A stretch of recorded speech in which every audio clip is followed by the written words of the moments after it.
Okay, ready to go deep on the Barbie movie. I bet you aren't expecting to encounter Proust and existentialism. You know me. I always got to bring in the highbrow stuff. But seriously, beyond the pink and the glitter, this movie has sparked some serious conversations. It's true, this isn't just a summer blockbuster, it's a full-blown cultural phenomenon. Exactly, and we're diving into all of it, right here, right now. Love it. Deep dives are the best way to uncover the hidden layers beneath the surface. Couldn't agree more. And for this deep dive, we've got a fascinating source, this Wikipedia article, packed with behind-the-scenes trivia. Oh yeah, the casting choices alone could make a whole other movie. Right. Like, can you imagine Timothée Chalamet as a Ken doll? It's kind of hard to picture, isn't it? He's got that whole brooding, introspective thing going on. Yeah, not exactly giving Beach Ken vibes. Exactly.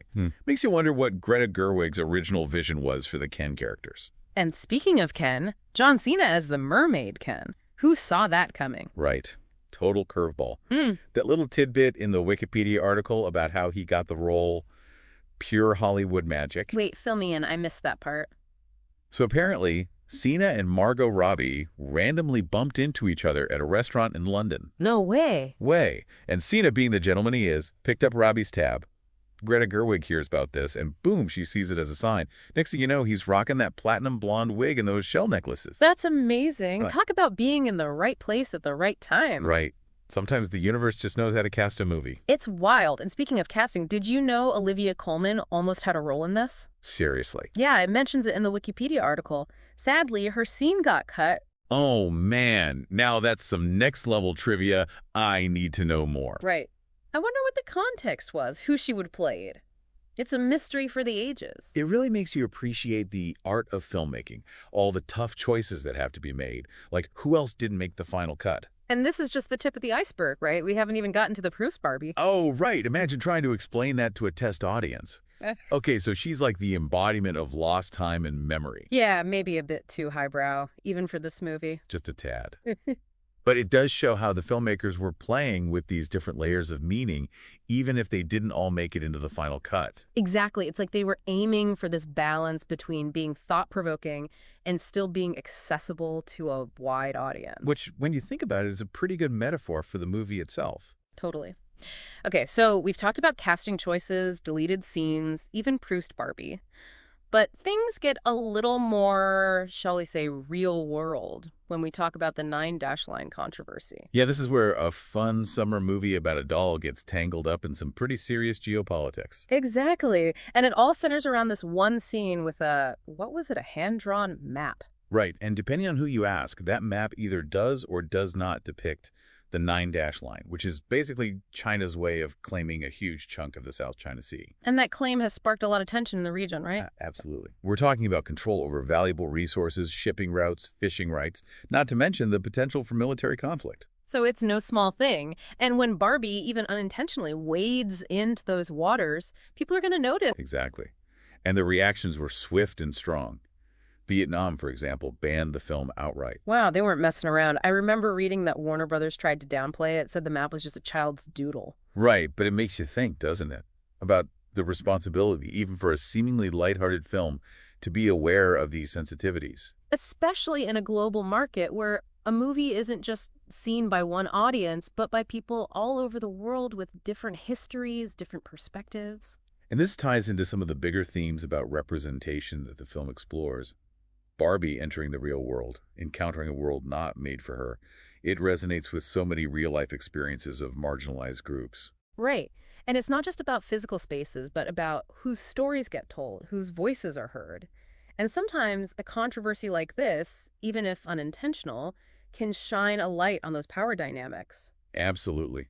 It sparks a conversation, forces us to look beyond the surface. Yeah. And speaking of sparking conversations, we can't forget about the LGBTQ themes in the film, which also led to some calls for bans. Right. This movie really stirred the pot in some parts of the world. It did, and the situation in Lebanon is a great example of how complex those reactions can be.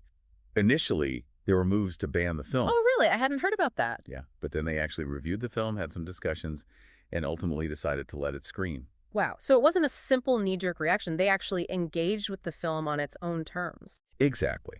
It shows that these things aren't always clear-cut, that there's room for nuance, for dialogue, and that sometimes, Even in the face of disagreement, engaging with art can lead to a deeper understanding, more thoughtful response. Which, when you think about it, is kind of what we're doing right now, right? Having this deep dive, exploring these layers, these different perspectives. 100%. So we've covered a lot of ground here, from casting secrets to international controversies. But now let's talk about the big question, the one that's been sparking debates left and right. Is Barbie actually a feminist film? It's the question, isn't it? And honestly, I don't know if there's a simple yes or no answer. Yeah, even the Wikipedia article we've been looking at highlights how divided the critics are on this. Yeah. Even the Wikipedia article we've been looking at highlights how divided the critics are on this, which is interesting in itself, right? You've got some praising it as this feminist triumph, celebrating its message of female empowerment. Right, like, Barbie breaks free from the patriarchy, yay. But then you've got others calling it out for being like, feminism light. Exactly. Or that phrase from one review, scattershot feminism. Ouch. Yeah, a bit harsh, but I get it. It's like, does the movie really delve into the complexities of gender equality, or does it just kind of scratch the surface? Right, like is it more about feel-good empowerment than actual systemic change? Which is a valid question, but maybe, and I'm just throwing this out there, maybe the movie isn't trying to be a feminist manifesto. I see what you're saying. Maybe it's more about reflecting the messiness of reality, where things aren't always black and white. Right, like life is complicated, and people, even Barbies, are allowed to be complex, flawed, figuring things out as they go. Exactly. And it's not like the movie shies away from big questions either. I mean, some critics even went so far as to draw parallels to existential philosophy. Wait, really? Now that's a deep cut. Oh, yeah, there were articles comparing Barbie's journey to, like, the experience machine thought experiment. Now, would you choose to live in a simulated paradise, even if it wasn't real? Wow, and when you put it like that, it totally makes sense. Barbie leaving Barbie Land, it's like choosing the uncertainty of the real world over this artificial perfection. Right. And then there's that whole Garden of Eden parallel. Barbie starting out in this idyllic but ultimately limited world, and then taking a bite of that apple, venturing out into the unknown. It's classic existential stuff. Who knew we'd be talking about Sartre and Beauvoir in a Barbie deep dive? Right. But it just goes to show you how much is packed into this movie. And it's not just Barbie grappling with these big questions. We can't forget about Ken. Oh, absolutely. Ken's journey, I mean, talk about a commentary on masculinity and crisis. All right. It's like the movie takes those anxieties some men have about their place in a changing world and kind of explodes them on screen. Totally. You've got Ken going from this, like, happy-go-lucky accessory in Barbie Land to trying to establish this, I don't know, almost cartoonish patriarchy. It's both hilarious and a little bit sad when you think about it. Like, he's clinging to these outdated ideas of what it means to be a man, but in this really awkward, almost desperate way. Which in a weird way makes him kind of sympathetic, right? He's just as lost and confused as Barbie is, just in a totally different way. Totally. They're both trying to figure out who they are, what their purpose is outside of these roles they've been assigned. Wow, so we went from feminist critiques to existential philosophy to a deep dive on Ken's masculinity crisis. All in a day's work, huh? That's the beauty of a good deep dive. You never know where it's going to take you. It's true. And you know what? I think we've only scratched the surface. This movie, with all its pink glitter and catchy tunes, it really does make you think. It does. It sparks these conversations, these reflections on everything from gender roles to the nature of reality itself.